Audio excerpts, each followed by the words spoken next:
How's it going, everyone? The PlayStation Store is prepping up to kick off its gargantuan summer sale, but if you are a member of the class, if you are a member of the elite, well then you have access to the PlayStation Store summer sale right now. And how do you join that class? Well, all you gotta do is give PlayStation your money and become a PlayStation Plus subscriber, because if you give them your money and be a PlayStation Plus subscriber, sign up to the service, well then you can have the opportunity to give them even more money and have early access to the summer sale. Some pretty good deals are already live. I am here to highlight some of the deals under the price of $10, so let's just get right into it. And obviously, I'm joking, you guys. The deals and the sales themselves will be live for everyone on July the 16th, I believe it is. So, July the 16th, it'll be live for everyone, and there's gonna be a lot more deals. The early access only has like 250 or 300 deals, something like that. But nonetheless, dug up the deals under $10. Let's get right into it. We are coming up on the release of Mafia, the Old Country. Not a bad idea to go back and play Mafia Definitive Edition right now, although you'll be able to play Old Country, no problem. It's a new story and whatnot, but Mafia Definitive Edition is a great game, and for $5.99, I highly recommend it. This is the Mafia style of experience that I prefer, the more focused, linear, so to speak. I know some people say Mafia 1 is an open world. Bro, it's a focused experience. It's not this open world that has a ton of exploration or anything like that. I really enjoyed the game. It's still fairly serviceable from a mechanics standpoint and a gameplay standpoint. It's not gonna blow you away, but it's totally serviceable, and the narrative, voice acting, those elements are great.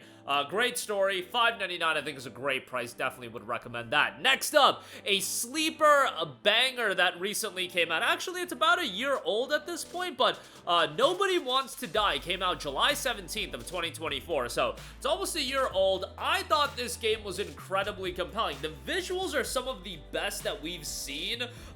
Maybe saying this generation would be stretched, but I think from an atmosphere standpoint and aesthetics, Nobody Wants to Die is an incredibly well-designed game. It's not super lengthy. It is very much tied to its narrative, and, you know, it'll get in, tell its story, and then get out, but really, really well done as far as an investigation-style story is concerned. Lose yourself in the world of New York 2329, where immortality comes at a price that someone has to pay. Following a near-death experience, Detective James Carr takes an off-the-books case from his chief with only the help of a young police liaison, Sarah Kai, to assist him. Time reveals all as they risk everything in pursuit of a killer, uncovering the dark secrets of the city's elite. Really cool setting to it. Futuristic New York, experience a noir adventure in an alternate future of New York City in 2329, and for $9.99 I think it's a pretty good price. You know, the full price point might have been a little bit too much given it is fairly short, but at $10 I think it's a pretty decent pickup.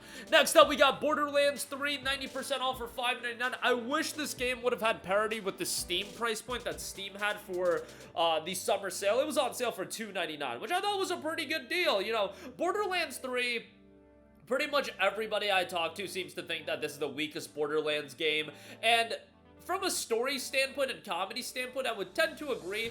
The gameplay, I still think it's a fun Borderlands style of game. I think Borderlands is always going to be a pretty good time. If you enjoy the Borderlands gameplay, and if you enjoy fast-paced first-person shooters with some cool abilities, Borderlands is going to be a good time, and Borderlands 3 is going to be a good time. You know, I feel with Borderlands 3 and Tiny Tina's Wonderlands, they are good podcast games because you can kind of check out of the story because the story ain't that good, and you can enjoy it for the gameplay. Listen to a podcast, watch some of The Office on the side, whatever, watch some Family Guy, whatever you want to do, and enjoy the gameplay because I feel like the gameplay is going to be pretty good. Hopefully with Borderlands 4, they'll get the story back on track, and that'll be pretty good, but for $5.99, I think Borderlands 3 is still a pretty good pickup, so I would recommend it. Next up, we got Star Wars Jedi Fallen Order, $9.99 on this. This ain't a podcast game. This game, you want to be, you know, in tune with the story. You want to be following the story of my boy Cal Kestis, because I don't even care about Star Wars, but I love Star Wars Jedi. Love Jedi Fallen Order. Loved Jedi Survivor. Jedi Survivor was one of my favorite games of 2023. Honestly, looking back at that year, it might have been my game of the year had I not played played it on PC and it was a pile of trash PC port. Back to Jedi Fallen Order, this game is awesome. Outside of the atrocious map design,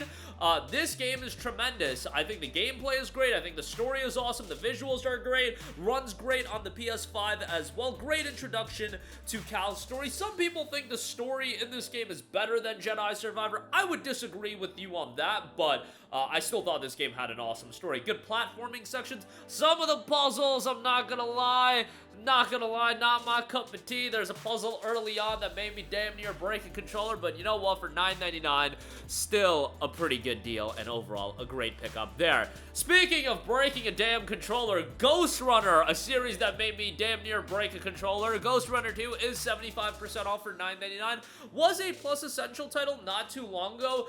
I really dig Ghostrunner. Is it infuriating at times? Absolutely. However, from a narrative standpoint, it's pretty good. I think the platforming in these games, honestly, if they took away the combat and made Ghostrunner just entirely revolving around the platforming, I think it would be a great game. I think it would be awesome. A little bit reminiscent of like a Mirror's Edge, but really, really well done in terms of precision and timing and things of that nature. $9.99 I think is a pretty good buy.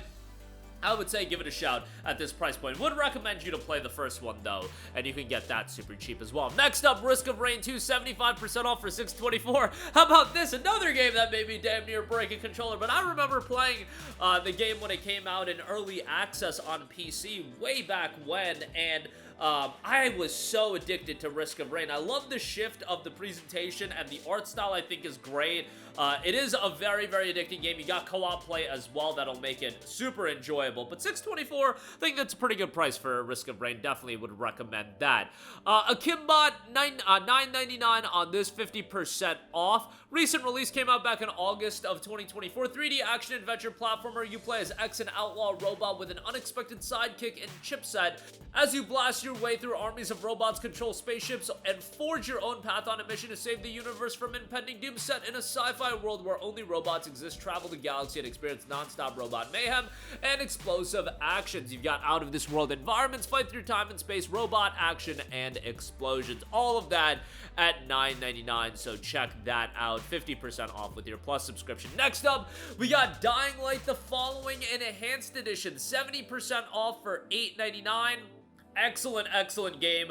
I love Dying Light. I've talked a lot about how much I adore this game. I think Techland did a phenomenal job of keeping the game regularly updated. Now, it should be noted that this game came out 10 years ago, and while they did update the game, you know, if you go back and play it, maybe some of the aspects of it being 10 years old will still shine through, but I honestly think, and I'm doing another playthrough of this game right now ahead of the release of Dying Light the Beast, I think this game clowns a lot of open world games that come out these days, because what I like about Dying Light is that, yes, it's an open world game, but it's a dense open world where all of the aspects of the open world, it feels like it's there for a reason, and it's a smaller scale open world, but that works. Like, I don't need a gigantic, gargantuan open world if it's not going to have a lot of depth to it. I think Dying Light's open world has depth to it, and I really do appreciate that. Story's pretty good. You got the following extra content in here as well for $8.99. It's a great pickup, and it just got the retouched update, like, I want to say it was a week ago or a week and a half ago, something like that. And looks even better now. Definitely would recommend it. $9 is a great price, and the Beast is out on August 22nd, so good time to play that. OlliOlli World, 75% off for $4.99. This game got delisted off the PlayStation Store for a sec, and now it's back in a bold new skateboarding action platformer. Great art style as well. Just a lot of charm to it. Definitely give this a look at $4.99, an addicting game there, and for $5, a good pickup there. Warhammer 40k Boltgun is 60% off for $8.79. Recently was a PlayStation Plus Essential title, a boomer shooter that is a throwback, but really, really well done as far as that's concerned. Reviewed incredibly strongly. Load up your Boltgun and plunge into battle headfirst. Experience a perfect blend of Warhammer 40k classic frantic FPS gameplay and the stylish visuals of your favorite 90s retro shooter. Play a battle-hardened Space Marine on a perilous mission across the galaxy as they battle against the Chaos Space Marines and Daemons of Chaos. In a glorious boomer shooter style, unleash your devastating Space Marine arsenal as you blast through an explosion of sprites, pixels, and blood. Run, jump, and charge across huge levels to shoot, shred, and slice the worst heretics across the galaxy. $8.79 for Warhammer 40k Boltgun. Next up, we got BioShock the Collection, 80% off for $9.99. I mean, this is a no-brainer. You got BioShock 1, BioShock 2, and BioShock Infinite. Infinite is my favorite. I know some people love BioShock 1, and I thought BioShock 1 was a great game, but Infinite, from a setting standpoint and a presentation standpoint, I thought was great. And I remember when I initially played Infinite back in 2013, I was just blown away by that game's gameplay, and I just thought the FPS gameplay felt incredible. And, you know, even 12 years later, it'll play really, really well. Not super lengthy games, of course, but you get all 3 titles for $9.99. And BioShock 2 is a good time as well, for sure. BioShock 2 is a worthwhile game to go through. $9.99 for all 3, great pickup there. And then lastly, we got the Metro Saga bundle, 85% off for $8.99. We do also have Metro Exodus Gold Edition if you already have 2033 and Last Light. That is $5.99. The Saga will include 2033, Last Light, and the Exodus Gold Edition. Metro is fantastic, atmospheric first-person shooters, narrative-driven, but really, really well done. Not super lengthy, 8 to 10 hours a game, but incredible from a story and atmosphere standpoint. Excellent. FPS gameplay is, like, fine. It's totally serviceable, but I feel like from an atmosphere, tension, and those elements of the game, Metro knocks that out of the park. So definitely would recommend that, but that is going to do it for me. Again, a lot of great game deals available right now. Check them all out for yourself. Links in the description box below, and the summer sale will be kicking off for everybody on July the 16th, so be on the lookout for that as well. That'll do it for me. Let me know all of your thoughts in the comment section down below. Sound off there. Thank you for watching, and goodbye. Hey guys, we hope you enjoyed the video, and if you did, make sure to hit the subscribe button, and if you're already subscribed, do us a favor and hit the bell icon. This way you'll be notified whenever we post a new video. That's the best way to keep up with all of our uploads, and we usually try to upload 2 videos a day. And with the bell icon hit, you'll be notified whenever we do upload a video. As always, thanks for watching.